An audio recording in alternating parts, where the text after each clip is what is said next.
Good morning. We begin a new book in the Old Testament today, Nehemiah. And as I said when we started, Ezra, Nehemiah and Ezra have intermingling parts, or they originally were one book and can join that way.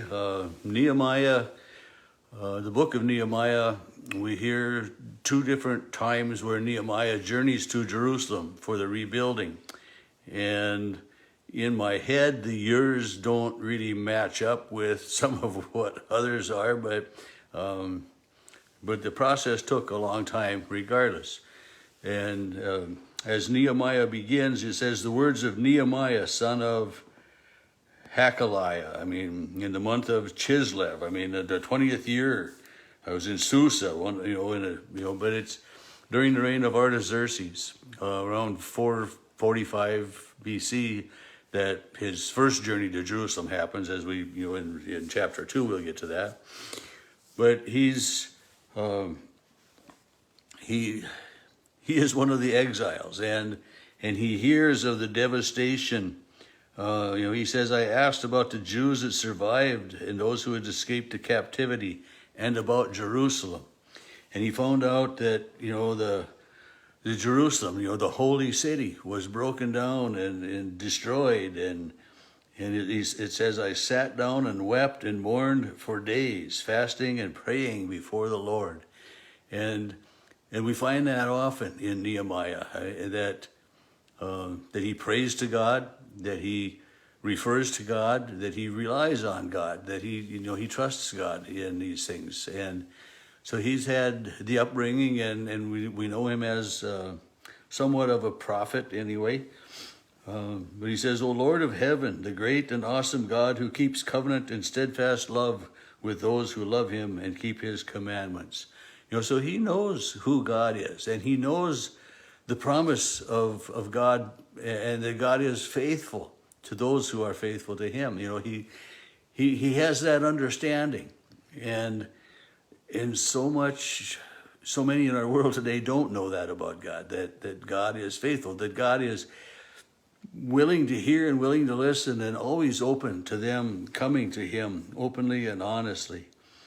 And, in this he says, I pray before you night and day, or day and night, for your servants, the people of Israel, confessing the sins. So he's confessing the sins of Israel, reminding himself and God that, we are a sinful lot.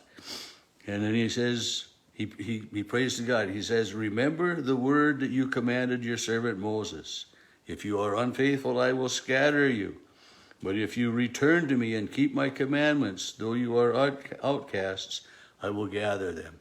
So Nehemiah knows the word of Moses, and it's, the book of the law, the book of Deuteronomy had been recovered, and they were looking at those laws. So Nehemiah was familiar with that, and praise to God. In verse 11 of chapter 1, O Lord, let your ear be attentive to the prayer of your servant, and the prayer of your servants who delight in revering, honoring your name. So Nehemiah is asking God in the prayer to hear his words, to hear his prayer. And we do that, in our, I guess in Mabel we don't do petition prayers very often, but it's, Lord, hear our prayer. We'll say that, and then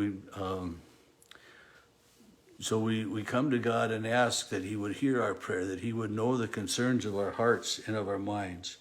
And chapter 2 starts out, and chapter 1 ends with a simple line, at the time I was cupbearer to the king.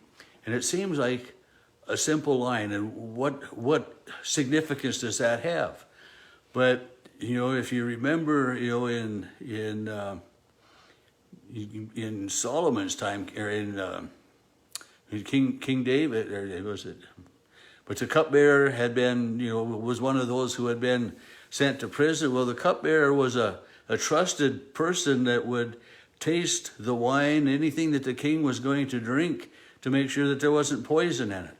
So the cupbearer was in the presence of the king, had the ear of the king, was a person that the king must have trusted quite implicitly, because, to taste his wine, to to protect and to serve. So the cupbearer was an honorable position. It may not sound like I was a cupbearer to the king, la di da, but it was important. And on this occasion, he says, in the month of Nisan in the 20th year, when wine was served, I carried it and gave it to him, and never had I been sad in his presence before. And the king notices that he's sad. And the king calls him and he says, why are you so sad? He can see in Nehemiah that his demeanor has changed, that his outlook has changed, that that he's sad, that he's downcast. And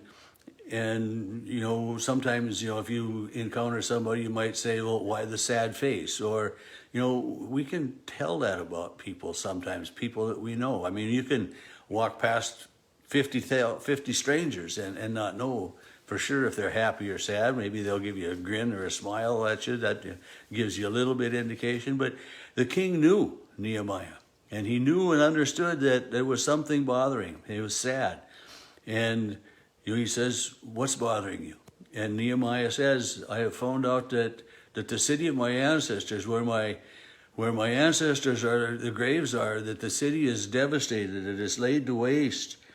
And to start with, he says, may the king live forever. Why should not my face be sad when the city, the place of my ancestors, the place of my ancestors' graves lies waste, and cities have been destroyed by fire? And he says, what do you request? And then, so I prayed to the God of heaven. So, didn't have a long, elaborate prayer, but in this time when the king makes his, so what do you request? He takes time to pray to the God of heaven. Does he say, help me give the words, or help me be courageous in what I say? But he takes time. He prays to the God of heaven. Then I said to the king. So he's just a brief prayer. And that's for you and me. That's a good reminder. Our prayers don't have to be 5-10 minute prayers. They don't have to be long and elaborate. They don't have to have fancy words in them. They need to have heartfelt emotion is what our prayers need to have in them. And he said, it pleases the king. And if your servant has found favor, I ask you that you would send me to Judah, to the city of my ancestors, so I may rebuild it. And it wouldn't be Nehemiah doing it on his own. But Nehemiah goes. The king gives him his blessing, and Nehemiah journeys. He says, how long will you be gone, and when will you return? And we don't have an answer to that, but he does journey, and he asks for a letter, asking for safe passage for himself and whoever else is going with him. He asks for different letters and different things to ensure his safety, that he may get there. And then, in verse 11 of chapter 2, so I came to Jerusalem and was there for 3 days. I got up during the night, and he did a walkabout, so to speak, but he examined, and he saw the devastation and the broken gates and how everything was. He went to the fountain gate, the king's pool. He went to this gate and that gate, and he was looking things over and saw all the devastation that was there. But in each of them, like verse 18, I told them that the hand of my God had been gracious upon me. So here again, a reference that, Nehemiah is recognizing God as holy as being there. The hand of my God has been gracious to me, recognizing, God's grace and favor that way. And so the people say, let's start building. They committed themselves to the common good. But then, some others, hear about it, and they mocked and ridiculed them. What are you doing? Are you rebelling against the king? In verse 19, no. In verse 20, I replied, the God of heaven is the one who will give us success, and we his servants are going to start building. But you have no share or claim or historic right in Jerusalem. So these, Nehemiah tells these people of other land, you have no right, you have no share, you got no concerns over Jerusalem, because Jerusalem is the city of the Jews. In chapter 3, we continue the building and the organizing, and talks about, this group rebuilt the sheep gate and its tower, and sons of Hanessa rebuilt the fish gate, and so we go on with much of the rebuilding of the different parts of the temple. And it's, it was I think a 22-year rebuilding process that all came to be.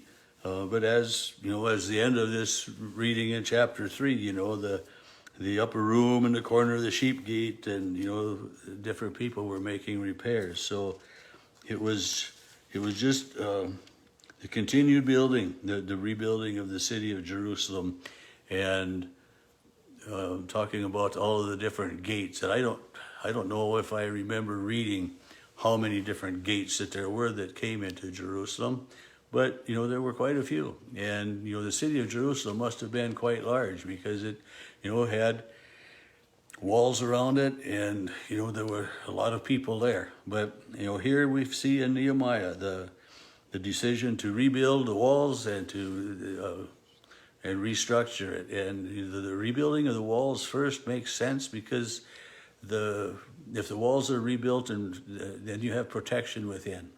And Nehemiah relied greatly upon the protection of God. May God bless and protect you as you go about your day today.